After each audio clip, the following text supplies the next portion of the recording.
Mesdames, Messieurs, bonsoir. Depuis le 3 juillet dernier, le Mali n'est plus sous sanctions économiques et financières de la Communauté économique des États de l'Afrique de l'Ouest, CEDEAO.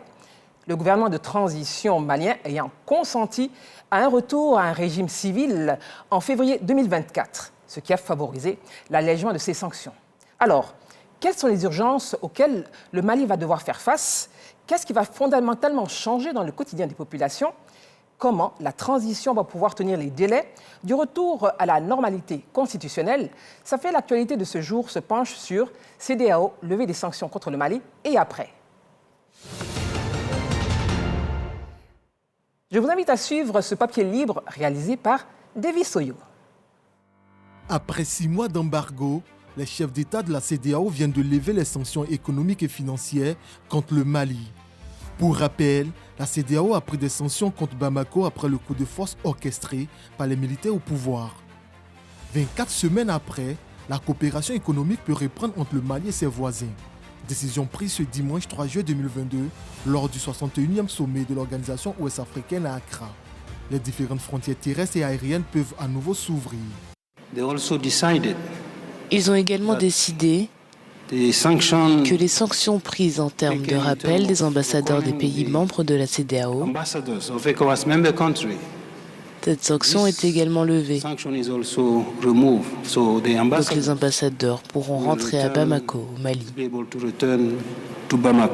Mali. Il faut aussi mettre un terme au gel des avoirs de l'État malien et ceux des entreprises publiques et parapubliques, ainsi qu'au blocage des transferts via les systèmes de paiement de la Banque des États de l'Afrique de l'Ouest.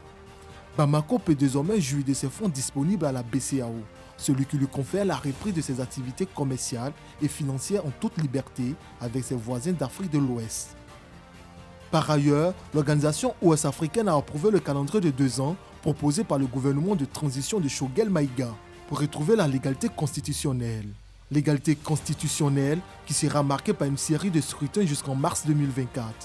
Toutefois, la CEDEAO s'oppose à la participation des autorités de la transition à la prochaine élection présidentielle et maintient ses sanctions individuelles contre celle-ci, sans oublier la suspension du Mali de ses organes. Valentin Boungeng, merci d'avoir répondu à notre invitation. C'est moi. Alors, quel commentaire après ce papier libre réalisé par David Soyo? Oui, bon, c'est un soulagement. C'est un soulagement pour les populations maliennes. Oui. Cette levée des sanctions intervenue après, à l'issue du sommet, le dernier sommet des chefs d'État et de gouvernement de la CEDEAO. Pour rappel, des sanctions très dures, très sévères avaient été prises contre la... Vous les trouvez sévères? Oui, c'était quand même inédit comme sanction, Oui. parce que c'était quand même assez fort. C'est-à-dire que c'était carrément au-delà de ce qu'on a coutume de voir, le gel des avoirs. Il y avait carrément des mesures devant provoquer une asphyxie économique du pays. Lorsque vous avez des mesures, par exemple, qui font des restrictions pour les transactions bancaires Oui. entre les pays, qui gèlent vos avoirs pour un État au sein de la Banque centrale, ce sont des mesures très dures, donc qui ont également eu un effet, des conséquences néfastes sur la vie des populations qui étaient déjà assez durement éprouvées par et la crise sécuritaire qui prévaut Oui. dans le pays depuis au moins une décennie et la guerre russo-ukrainienne, donc et les conséquences de la Covid. Donc tout ceci mélangé a vraiment durci le quotidien des populations. Et ça a été véritablement un soulagement à Bamako d'apprendre donc que ces mesures étaient levées. Alors, vous êtes journaliste et vous avez une expertise, vous êtes expert et consultant, et aussi au fait justement de ces questions de sécurité et économique de la sous-région. Alors, pourquoi, selon vous, aujourd'hui, c'est vrai, on parle de la levée des sanctions contre le Mali, économique et financière, mais pourquoi alors les dirigeants restent suspendus par la CEDEAO? Bon, ce sont des mesures, les mesures de suspension des dirigeants, mais ce sont des mesures classiques qu'on prend. Ce n'est pas ça qui était le cœur des sanctions, les mesures de restriction des déplacements, c'est essentiellement de ça qu'il s'agit, de certaines personnalités ciblées. Ce sont des mesures classiques qui ne sont pas aussi dures que, par exemple, les mesures de blocage des avoirs Oui. ou gel des avoirs au sein de... Non, ce sont des mesures qui persistent tant que la situation reste sous le contrôle des militaires, tant qu'on n'est pas retourné à la normalité, oui. à bien des sanctions comme les sanctions ciblées contre les personnes et autres vont demeurer. Alors, est-ce que vous avez été surpris, parce qu'on a parlé de mesures, donc de la levée sur le plan économique et financier, vous avez été surpris par la décision d'Accra concernant pas vraiment, parce que pour ceux qui suivent le dossier, c'était quand même dans l'air du temps. On se souvient qu'avant ce sommet, il y a eu un autre qui s'était déjà penché sur la question et qui s'est achevé sans une décision claire. Est-ce qu'il fallait alléger les sanctions? Est-ce qu'il fallait les suspendre? Qu'est-ce qu'il fallait faire? Et des divergences de vues sont apparues entre les différents leaders de la sous-région. Oui. Et ces divergences d'opinion, on s'est donné un mois pour voir comment allait évoluer la situation. Et il faut dire que ces derniers temps aussi, la junte militaire au pouvoir à Bamako a quand même lâché du lest. Il y a eu l'adoption, par exemple, de la loi électorale. Oui, on va en parler tout à l'heure. Il y a eu ces mesures-là, et puis donc un calendrier un chronogramme de la transition qui a été revu. Vous savez qu'au départ, les autorités militaires avaient donné un chronogramme qui allait entre 6 mois et 5 ans. Cela n'avait pas été accepté par la CEDEAO. Été accepté, c'était ça le principal point de discorde. Et dès lors que la situation a évolué sur ce plan-là et que les autorités militaires ont consenti donc à raccourcir les délais de transition à 24 mois, et avec la mesure aussi de l'adoption de la loi électorale qui montre véritablement une intention claire d'aller vers des élections, eh bien, je pense que c'était normal alors. Réuni donc pour que les sanctions soient levées. Alors, Valentin Bougueng, le gouvernement malien a exprimé sa satisfaction et ses remerciements à l'endroit de la CEDEAO, mais elle a estimé que ces sanctions, comme on en parle, appliquées étaient, et je vais citer, des sanctions illégales, illégitimes et inhumaines contre le Mali. Vous comprenez? Vous expliquez? Oui, bon, du point de vue des autorités maliennes, c'est tout à fait compréhensible. Si vous êtes au pouvoir et qu'on vous asphyxie économiquement, la réaction tout à fait naturelle, c'est de dire que ces sanctions sont disproportionnées, illégales, illégitimes. Parce que justement, elles avaient un caractère inédit. Il n'y a pas eu, dans la sous-région, ces 10 dernières années, il n'y a pas eu des mesures de ce type. On était quand même à plusieurs putsch, il y a eu 2 putschs quand même au Mali. Oui. Est-ce que la CEDEAO n'a pas voulu lancer un signal dans la sous-région par rapport à cette situation? C'était bien cela, c'est-à-dire avoir une posture de très grande fermeté, oui, comme un signal pour dire stop à cette situation, surtout la peur de la contagion. La peur de la contagion qu'acquis dans la sous-région. Mais sauf que lorsqu'on regarde, ça n'a pas empêché, par exemple, d'autres pushs de se faire, comme c'est sûr. C'est fait à Ouaga. On a eu le Burkina et on a eu la Guinée par la suite. Alors, pour revenir au Mali, donc c'est le premier producteur mondial en ce qui concerne le coton, pays immense, malheureusement, qui n'a pas une frontière maritime, il est enclavé. Alors, Valentin Bougueng, quelles sont les conséquences de ces sanctions économiques en réalité sur la population de façon concrète? Bon, les conséquences ont été très dures. Déjà, de façon concrète, vous savez, lorsqu'il y a eu fermeture des frontières terrestres et aériennes, pour un pays enclavé, c'est quand même assez dur. C'est-à-dire que vous êtes enclavé, vous n'avez pas d'accès à la mer, donc votre commerce, vos échanges commerciaux se font essentiellement par route ou bien par les airs. Alors, lorsqu'il y a fermeture de ces frontières-là, eh bien, c'est très dur pour les populations très commerçantes de pouvoir évacuer leurs produits dans un sens comme dans l'autre. Comme vous savez, c'est un pays enclavé, donc il dépend pour beaucoup donc, de ses importations comme de ses exportations des ports de la sous-région, notamment des ports de Dakar et d'Abidjan. Donc les opérateurs économiques en ont souffert énormément. Au plan bancaire également, lorsque vous avez des mesures qui restreignent totalement la circulation eh bien les transactions financières, même les simples réceptions, envoi d'argent, de fonds, eh bien c'est très difficile. Vous voyez, donc pour les populations, même de recevoir des fonds de l'extérieur, eh bien ça a été très très dur. Surtout que la diaspora malienne, elle est très forte. Du point de vue des populations, sans compter que l'État également en a souffert. C'était l'un des objectifs donc, de ces mesures-là, puisque l'État malien est aujourd'hui en défaut de paiement sur pas mal de bons et d'obligations et autres que l'État aurait dû honorer en temps normal. Alors justement, comment on fait pour relancer son économie? Je vais vous donner quelques chiffres. Durant les premiers mois de 2021, la valeur des échanges de biens entre le Mali et la CEDEAO s'élevait à plus de 956 milliards de francs CFA, au-dessus des transactions en ce qui concerne la SADC, donc c'est l'Afrique australe. Comment on relance l'économie quand on sort de 6 mois de sanctions économiques et financières? Bon, je pense que les autorités maliennes sont déjà à pied d'œuvre. Parce que ce qu'il faut souligner aussi, c'est que l'une des raisons pour lesquelles maintenir ces sanctions devenait un peu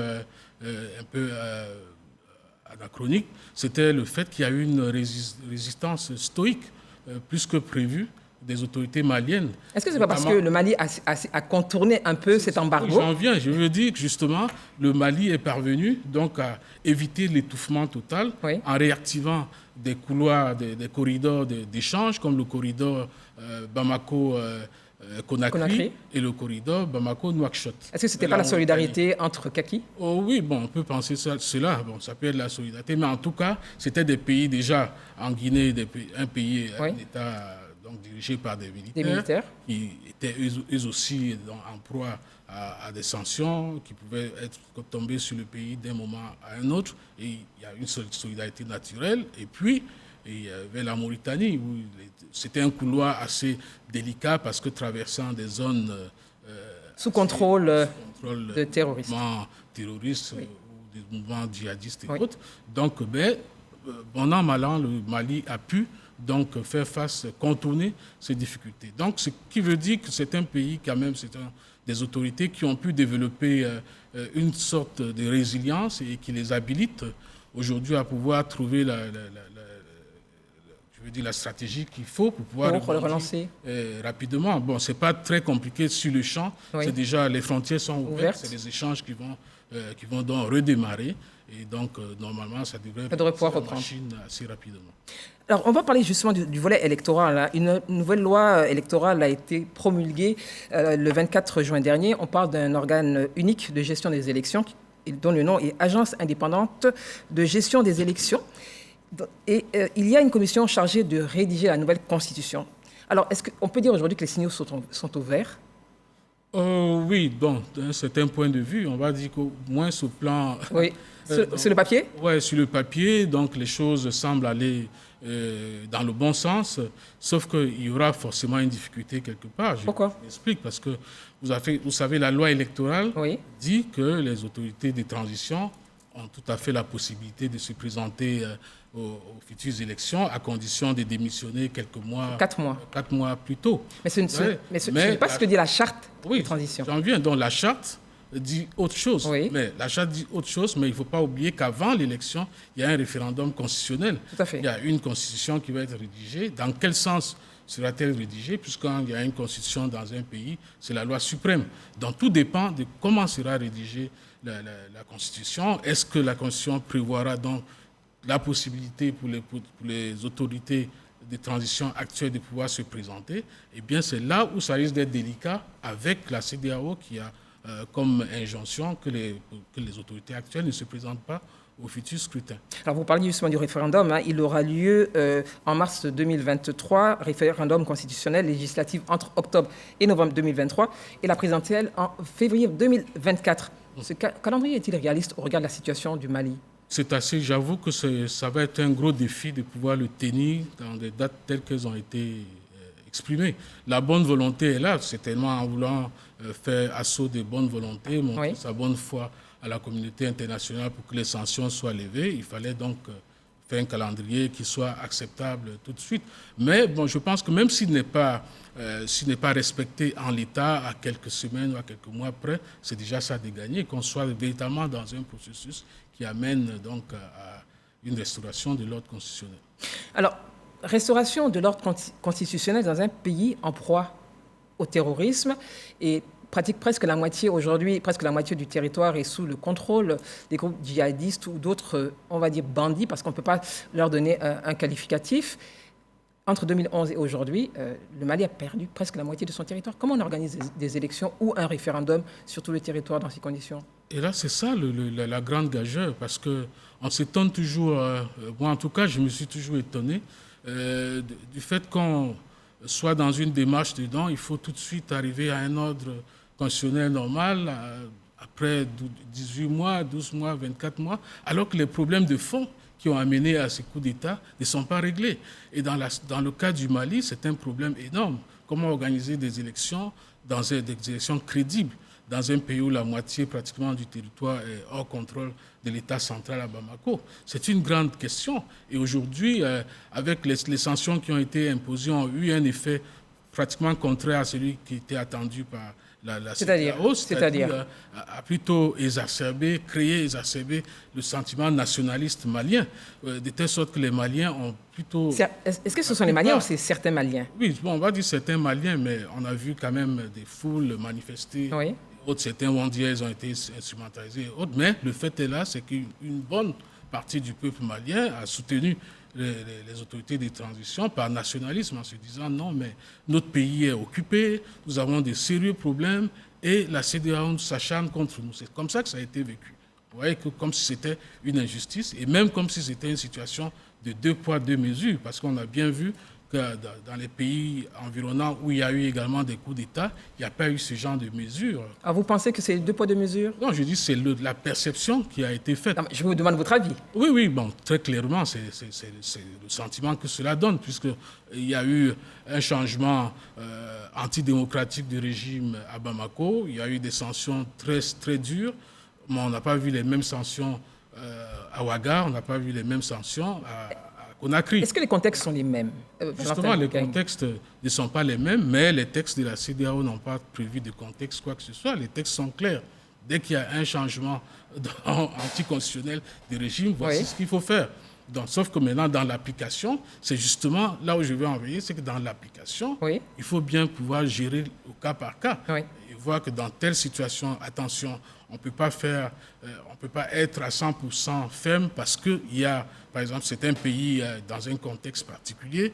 Donc, voici comment on peut faire pour arriver au même résultat. C'est-à-dire que le résultat final attendu ne change pas, c'est-à-dire retour à la normalité constitutionnelle. Mais sauf qu'il faut regarder en fonction de la variété des cas. Est-ce qu'en allant aux élections tout de suite dans 12 mois, dans 24 mois, est-ce qu'on règle le problème de fond? Parce que le danger, c'est qu'on aille rapidement aux élections sans avoir créé les conditions qu'il faut pour déjà l'intégrité territoriale, pour la stabilité du pays, et qu'après les élections, 12 mois, 24 mois plus tard, même avant, qu'on retourne encore à un push. Alors, ça s'est déjà vu au Mali. Ça, c'est déjà vu, mais voilà.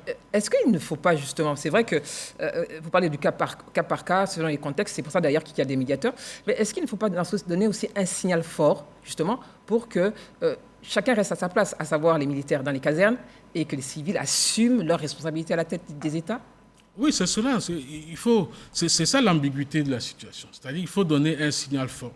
Bon, maintenant, quand vous avez un mal en face de vous, et que vous proposez un médicament, si le médicament est pire que le mal, je ne sais pas si continuer à l'administrer vaut la peine. C'est ça le souci. Bon, il faut un signal fort, certes, mais il faut également veiller à ce que l'objectif recherché, parce qu'il ne s'agit pas seulement de changer de pouvoir militaire pour un pouvoir civil, il s'agit aussi d'assurer la stabilité de ce pays qui est totalement en butte au terrorisme. Aujourd'hui, on n'en parle même plus. On fait semblant d'ignorer que le pays est pratiquement coupé en deux. Donc il y a un gros problème à régler là. Et c'est un problème central, pas seulement pour le Mali, mais pour toute la sous-région. On voit bien comment ça a débordé au Burkina, qui était moins touché par le terrorisme que le Mali, mais aujourd'hui, c'est pratiquement des actes terroristes au Burkina tous les jours. Il y a le Niger à côté, il y a des débordements même vers des pays plus côtiers. Il y a le Bénin, il y a le Togo. Bénin et le Togo. Donc c'est inquiétant. Il faut résoudre la question centrale au Mali aujourd'hui, en dehors du changement de gouvernement, de coloration des tenues. Eh bien, il faut résoudre le problème de fond, qui est le problème de la stabilité, le problème de la lutte contre le terrorisme, la criminalité transfrontalière. Alors, est-ce que, parce que c'est vrai hein, ce que vous dites, mais est-ce qu'aujourd'hui, il y a quand même un article 155 qui est relatif aux dispositions particulières à l'élection du président de la République, donc au Mali. Donc, effectivement, tout membre des forces armées et de sécurité, on le disait tout à l'heure, qui désire être candidat aux fonctions du président de la République doit démissionner ou demander sa mise à la retraite en tant que militaire. Va-t-on vraiment, au regard de ce dont on parle, vers un bras de fer? Ça risque d'arriver inévitablement si les autorités actuelles ont envie véritablement de se présenter. Ça risque de poser un vrai problème. Un vrai problème d'autant plus que si la constitution malienne inscrit cela en son sein et que cette constitution est adoptée par le peuple malien par référendum, comme c'est prévu en mars 2023, eh bien on sera dans une situation assez délicate où le peuple a choisi sa constitution et où l'instance internationale dit non, même si vous avez choisi votre loi suprême, eh bien nous sommes contre. Et là, il risque d'avoir un bras de fer. Mais au jour d'aujourd'hui, on ne sait pas encore quelles sont les intentions réelles de ceux qui sont au pouvoir aujourd'hui à Bamako. Mais cet article, il existe, ceci dit. Alors, Valentin Bouvieng, juste pour toujours parler des militaires, vous pensez, au regard de cette situation, il y a cette reconquête, on l'a dit, de tout le territoire du Mali. Est-ce qu'ils cherchent à rester au pouvoir, pensez-vous? Les militaires actuels? Oui. Écoutez... Vous êtes un observateur averti. Je suis un observateur, je regarde, j'essaie d'analyser à partir du comportement des acteurs et autres, et puis du jeu des pouvoirs, des jeux d'influence dans la région aussi. Parce qu'il ne faut pas oublier qu'aujourd'hui, avec la situation créée après les sanctions de la CEDEAO, il y a eu un durcissement du pouvoir à Bamako, pas seulement chez les dirigeants actuels, mais également une partie de la population, avec un sentiment anti-CEDEAO et anti-français qui a... Vous pensez que la CEDEAO est manipulée? Je ne dis pas qu'elle est manipulée, mais bon, le pouvoir actuel à Bamako et une bonne partie des Maliens l'ont pensé à un moment en se disant que bon, si on allait jusqu'à ce genre de sanctions très dures contre le Mali, eh bien c'est que certains dirigeants de la sous-région auraient été instrumentalisés. Moi je n'irai pas jusque-là, je pense pas. Ce sont quand même des chefs d'État responsables, donc, qui gèrent leur pays. Oui, tout à fait. Mais sauf que ce qui semblait donner un semblant de crédibilité à leurs propos, c'était le fait qu'en même temps, le Mali était dans une démarche de détachement vis-à-vis de la France avec les forces non conventionnelles des groupes russes qui étaient donc en activité, qui étaient prêts à venir au secours du pouvoir malien, et puis la façon aussi très dure avec laquelle la France aussi a tapé, excusez-moi du terme, sur les autorités putschistes. Est-ce que ce n'est pas un dépôt amoureux entre le Mali et la France? C'est comme une grande tradition, c'est historique, leurs relations sont historiques. Oui, certainement, mais à certains moments, il faut savoir lire aussi les signes des temps. Il faut savoir lire les signes des temps, savoir que, bon, écoutez, les populations sont à peu près excédées contre telle façon de faire des choses, contre deux poids, deux mesures. N'oublions pas que les forces françaises, au sein d'autres forces, étaient dans le pays depuis pas mal de temps, à travers diverses opérations militaires, et que malgré tout, le pays est resté coupé en deux, et avec des zones où l'armée malienne n'avait pas accès, même dans des zones situées en dessous du septentrion. Donc tout ceci a nourri un peu un sentiment, il y a eu beaucoup de gêne, le sentiment chez certains Maliens que peut-être que la France serait de mèche avec certains. Est-ce que ce n'est pas, on ne fait pas le procès d'un pays ou un autre, mais cette crise, et on va terminer là-dessus, elle ne date pas d'aujourd'hui, c'est comme de 2011. Est-ce que les responsabilités ne seraient pas partagées aujourd'hui? Et je voudrais terminer en vous posant cette question. Peut-on s'attendre à un processus qui soit respecté dans 24 mois à travers des élections libres, transparentes et dont le résultat serait accepté par tous au Mali? En tout cas, on l'espère. On l'espère parce que la situation antérieure n'était bonne pour personne. La situation des sanctions, d'isolement du Mali n'était bonne ni pour le Mali, ni pour les pays environnants qui ont aussi souffert, parce que les économies des pays environnants qui dépendaient aussi pour une bonne part de leur commerce avec le Mali. Donc la situation n'arrangeait personne. Encore moins la CEDEAO qui a joué sa crédibilité parce que de partenaires qui auraient pu être une solution au problème, eh bien la CEDEAO a été perçue à un moment comme une partie du problème. Donc c'était très délicat.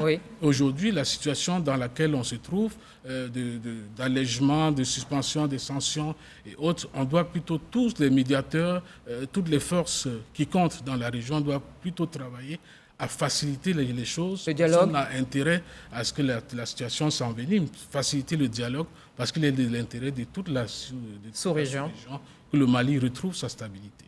Prochain round, on va dire Burkina et la Guinée. Burkina et Guinée, justement, ce sont des pays qu'on regarde aussi dans la sous-région. Le Burkina semble avoir aussi accepté 24 mois aussi.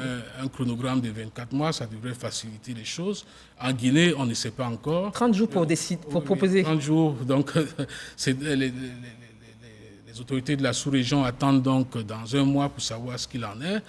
Les autorités à Conakry ont essayé déjà avec le démarrage d'un processus de dialogue politique qui était également réclamé par la CEDEAO, dialogue entre les... Mais tout le monde ne participe pas à ce dialogue apparemment. Tout le monde ne participe pas parce que déjà il y a une récusation du médiateur qui avait été choisi par la CEDEAO. Et donc aujourd'hui, je pense qu'on a choisi un autre médiateur en la personne de l'ancien chef d'État béninois Yahya Boni. Je pense que les choses devraient aller dans le bon sens. En tout cas, même les autorités de Conakry ont intérêt à aller dans le sens donc, de l'apaisement pour la levée des sanctions. Très bien. Merci Valentin Bougueng d'avoir répondu à notre invitation et pour votre éclairage sur la question du Mali et la levée des sanctions. Merci infiniment. Merci. Mesdames, Messieurs, merci de nous avoir suivis. Nous souhaitons vraiment un apaisement en ce qui concerne la sous-région. À très bientôt. Excellente soirée. Surtout, restez sur RTI 1.